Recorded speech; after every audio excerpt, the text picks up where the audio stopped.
Meanwhile, Public Enterprises Minister Pravin Gordhan has accepted an offer by Trade Union Solidarity to provide a list of people with technical skills to fix Eskom's problems.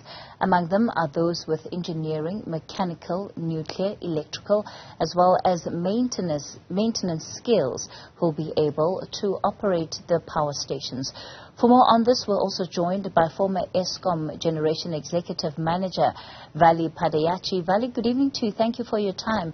Is this the solution that we've been waiting for? A very good evening to you, Kathy, and a very good evening to your viewers as well. I would say it's one of the solutions, but I would further argue that it's one of the most critical solutions to the current crisis, because amongst all the solutions, it has to be underpinned by a competent Eskom generation workforce.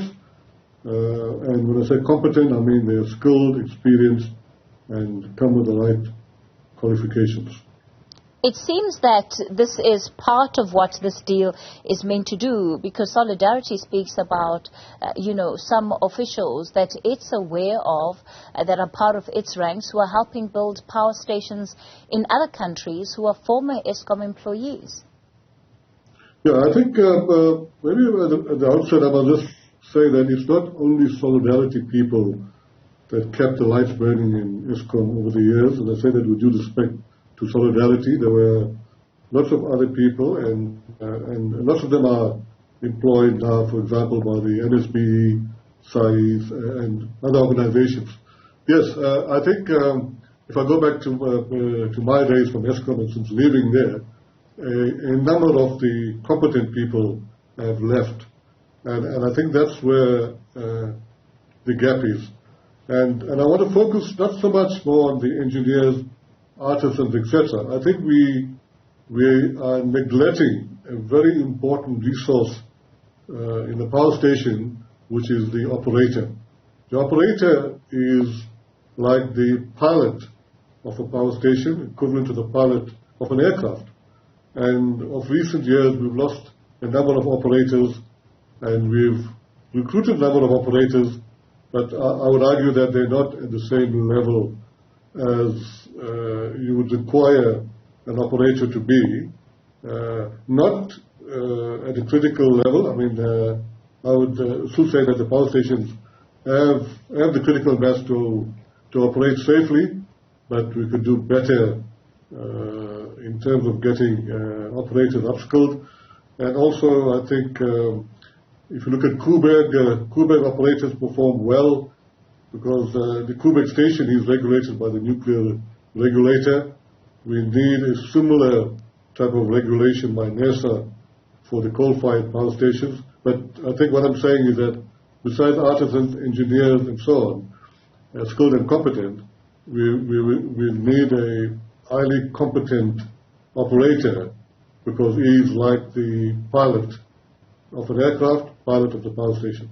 When you look at this approach that is now being taken by the government, are there any particular risks that come to mind about this approach?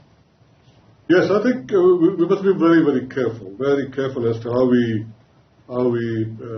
embark on this project, if I can call it, because at the moment we have a number of, in fact, the entire, I would argue, except for a few percentage of the Eskom generation staff are working out extensively, working under very difficult conditions.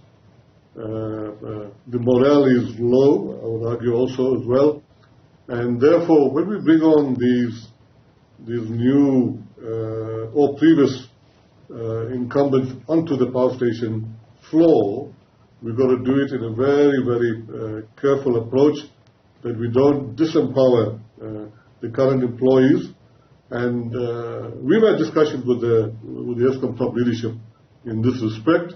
And at a high level, what we're saying is that these ex-generation people should come on board more as mentors. So they should come on board on a mentor-mentee relationship. They should embrace the current employees that are in the coal face, bring them into the solution, and utilize their vast experience and knowledge to mentor these youngsters mainly, so that the output that we get, or the outcomes, is for the best interest of Eskom generation and for the country. Because if you don't do this correctly, Kathy, we will disappoint the current staff, we will get them despondent, and the danger is that their productivity may even decrease. One of the things, be very careful. One of the things that immediately comes to mind is the fact that if some of these individuals are already employed by other companies overseas, then the price tag of bringing them back into South Africa, it's not something that's going to come cheap. And we've just come out of a period where Eskom employees, were struggling just for a wage increase that they felt was decent. Yeah, I think that's always a risk. I think in any crisis situation, you may have to give and take certain aspects.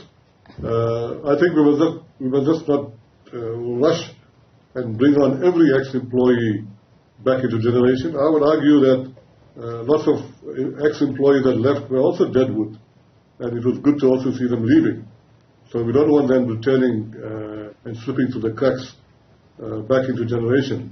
But we should make every effort to get those few highly competent, skilled, passionate people that really have SA incorporated at the art, not only just to make a quick buck, to come back into Eskom generation and support the current staff and the management, and not only to make a quick buck. Vally Padayachee, let's leave it there for tonight, former Eskom Generation Executive Manager.